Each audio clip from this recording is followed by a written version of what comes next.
राजनीतिक सामाजिक क्राइम से संबंधित सभी खबरों के लिए तहलका हिंद न्यूज चैनल को सब्सक्राइब कीजिए और हमारे बेल आइकन को भी दबाएं।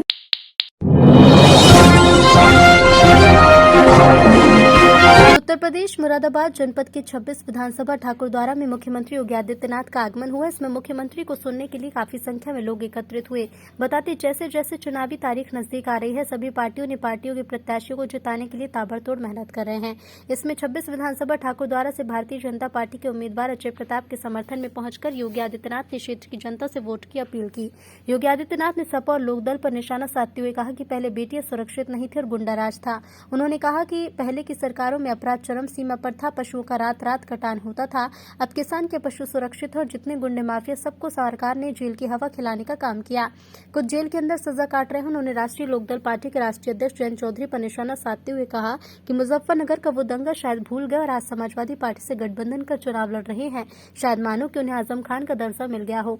योगी आदित्यनाथ ने कहा कि हमारी सरकार 2 इंजन की सरकार है। हमने कोरोना काल के चलते वैक्सीनेशन और 2 बार गरीबों को मुफ्त में राशन देने का काम किया। बहुत सारी कल्याणकारी योजना हमारी सरकार ने जन जन तक पहुंचाने का काम किया।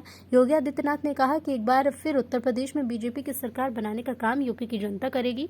उन्होंने कहा कि हमारी सरकार में अमन और शांति रही। पिछली सरकारों में आयोजित दंगे, हत्या, लूटपाट आदि खुलेआम चल रहा था और भूमाफियाओं ने गरीब लोगों की जमीन पर कब्जा कर उन्हें बेघर कर दिया था। बैठे रहिए भाई, बस उसी खड़े में हमारे हीरो, हमारे नेता माननीय योगी आदित्यनाथ जी हम लोगों के बीच आने वाले हैं। मैं निवेदन करूंगा भाई अम्बाल सिंह सैनी जी से कि वो भी सुखम शब्दों में अपनी बात रखें और हम सभी का मार्गदर्शन करें। बहुत बहुत धन्यवाद।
धन्यवाद।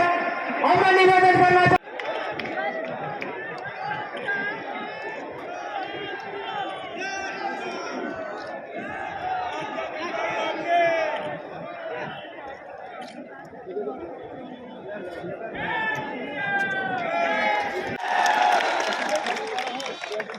लेकिन ये मुजफ्फरनगर के दंगों को भूल जाते हैं, कोसी कला के दंगों को भूल जाते हैं,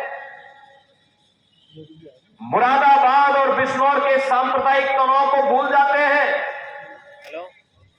भाइयों बहनों, इन्होंने केवल लूटा है, गरीबों का छीना है। कोरोना कालखंड में सोचे प्रधानमंत्री मोदी जी के नेतृत्व में फ्री में टेस्ट, फ्री में उपचार, फ्री में वैक्सीन। कितने लोगों ने वैक्सीन लिया है? वाह भाई, आपने तो सब लोगों ने वैक्सीन ले लिया। गलती कर देगा, यानी मैं मान करके चलो कि 100% लोग वैक्सीन ले लिए हैं, यानी 100% वोट पक्का। क्योंकि जो लोग विरोध करते थे इस वैक्सीन का करते थे ना, और इनके लिए हम फिल्म सिटी बना रहे हैं। मैंने कहा आपके लिए एक फिल्म सिटी बनवा रहे हैं, फिल्मों में आप काम करिए थोड़ा। भाइयों बहनों, फिल्म सिटी आपके यहीं पे बना रहे हैं हम लोग, बगल में यमुना अथॉरिटी में, गौतम बुद्ध नगर में। दूसरा कार्य हम लोग करने जा रहे हैं, जेवर का सबसे बड़ा एयरपोर्ट, मुरादाबाद में तो हम एयरपोर्ट बना ही रहे हैं, जेवर में भी दुनिया का सबसे बड़ा एयरपोर्ट बना रहे हैं। गंगा एक्सप्रेस वे लेकर के चल रहे हैं यहां से सीधे प्रयागराज के लिए। डिफेंस कॉरिडोर बन रहा है। सपा के लोग तमंचे की फैक्ट्री लगाते थे, गरीबों को लूटते थे, व्यापारियों को लूटते थे।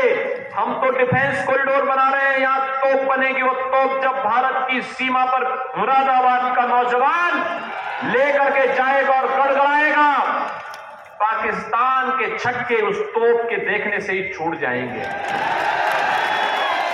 हम राष्ट्रीय सुरक्षा की बात करते हैं, ये लोग गरीबों और व्यापारियों को लूटने की बात करते हैं। हम राष्ट्रवाद की बात करते हैं, ये जातिवाद की बात करते हैं। हम सबका साथ और सबके विकास की बात करते हैं, ये लोग अपने परिवार के कल्याण की बात करते हैं। और इसलिए भाइयों बहनों, इन सब से ऊपर उठते हुए आज मैं आप सबका आह्वान करने के लिए आया हूं।